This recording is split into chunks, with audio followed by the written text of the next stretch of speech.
Suhu politik menjelang pemilihan presiden 2024 semakin hangat. Calon presiden Ganjar Pranowo yang diusung Partai Demokrasi Indonesia Perjuangan pada mulanya disebut sebagai petugas partai. Sementara Capres Anies Baswedan yang diusung Koalisi Perubahan pun tidak mau kalah. Relawan Amanat Anies yang diprakarsai oleh Partai Amanat Nasional menyebut Anies sebagai petugas rakyat.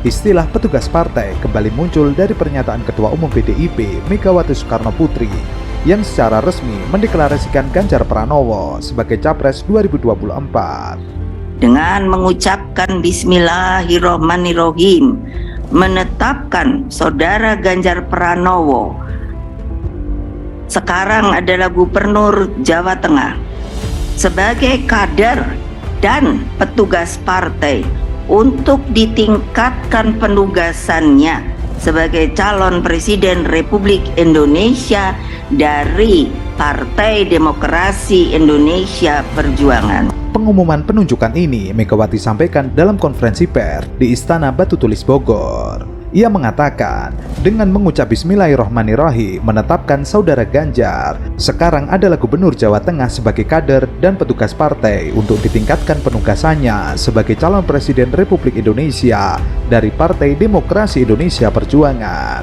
Adapun Ganjar sendiri mengaku tidak masalah disebut sebagai petugas partai saat menerima dukungan dari PDIP sebagai capres untuk Pilpres 2024. Kami bahwa ada kekhawatiran karena kalau kita bicara partai politik, setiap survei, setiap sigi yang dilakukan menunjukkan persepsi publik terhadap partai politik itu sangat buruk.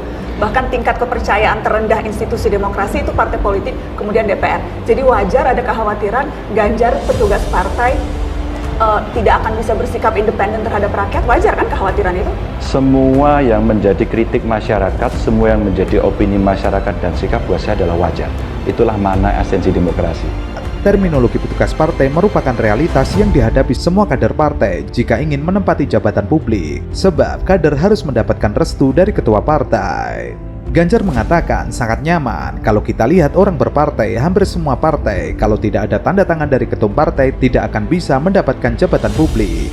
Mari kita bicara konstitusi, kita baca semua dari semua realitas. Kalau saya mau menjadi gubernur yang tanda tangan adalah ketua partai. Ganjar lantas menjelaskan penetapan capres di Indonesia hanya bisa diusulkan oleh partai politik atau gabungan partai politik dengan besaran suara yang telah ditentukan undang-undang. Silakan disebut yang sudah ada. Cari partai ini, mencari partai itu, ngelamar sini, ngelamar situ. Partai kan? Dia ditugaskan nggak oleh mereka? Kalau mereka dia tidak ditugaskan, dia bisa dapat itu. Nah, dalam sistem partai tidak ada demokrasi tanpa partai politik. Saya memilih jalan sebagai seorang kader. Menurutnya, seorang kader yang menjadi capres harus mendapatkan restu dari ketua umum partai sesuai konstitusi.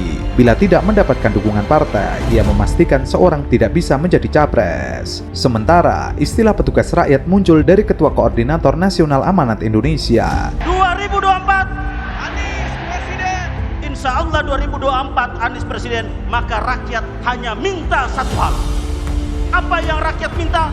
Rakyat minta jadilah petugas rakyat. Manuel Quezon, Presiden Persemakmuran Filipina, John F. Kennedy, Presiden Amerika, pernah mengatakan bahwa my loyalty to the party ends when my loyalty to the country begins. Loyalitas saya, kesetiaan saya kepada partai berakhir ketika kesetiaan saya kepada negara dimulai. Kader PAN ini menegaskan amanat Indonesia hanya punya satu keinginan, yakni agar Anies Baswedan dapat menjadi petugas rakyat. Insya Allah 2024 Anies Presiden, maka rakyat hanya minta satu hal, apa yang rakyat minta, jadilah petugas rakyat. Anies harus mengutamakan kesetiaan kepada negara. Ia lantas mengutip perkataan dari mantan Presiden Amerika Serikat, John F. Kennedy. John F. Kennedy, Presiden Amerika, pernah berkata, kesetiaan saya kepada partai berhenti ketika kesetiaan saya kepada negara dimulai. Inilah negara demokrasi modern. Karena itu, bila ada yang berpandangan khawatir kehilangan kekuasaan, maka sesungguhnya dia tidak paham prinsip-prinsip dasar demokrasi. Karena kekuasaan itu tidak hilang, kekuasaan itu tidak berpindah. Kekuasaannya ada pada saudara-saudara semua rakyat Indonesia. Ya, tanpa dipengaruhi, tanpa ada tangan negara yang terlibat, negara netral, negara mengambil sikap di atas semuanya, dan percayakan rakyat bahwa rakyat akan menitipkan kewenangan itu pada mereka-mereka yang memiliki rekam jejak yang benar, rekam karya yang benar, dan rekam gagasan yang baik. Kalau negara sampai intervensi, namanya negara sedang melecehkan rakyat Indonesia. Rakyat Indonesia sudah matang, rakyat Indonesia sudah mampu untuk menentukan kepada siapa kewenangan itu dititipkan, tidak perlu ada intervensi-intervensi. Dan kepada seluruh rakyat Indonesia, mari kita jaga kekuasaan itu ada pada rakyat, bukan pada yang lain.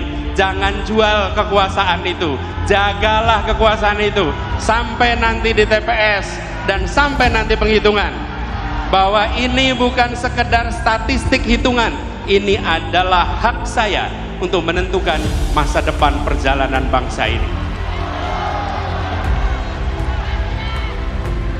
Ini memberikan pesan kepada semua bahwa Indonesia adalah negara demokrasi modern yang dunia boleh menengok, dan kita kirimkan pesan pada semua.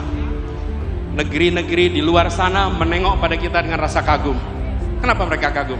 Mereka melihat sebuah bangsa yang bahasanya ratusan, yang suku bangsanya ratusan, tapi memiliki kemampuan untuk berbicara dengan bahasa satu, bahasa persatuan, bahasa Indonesia.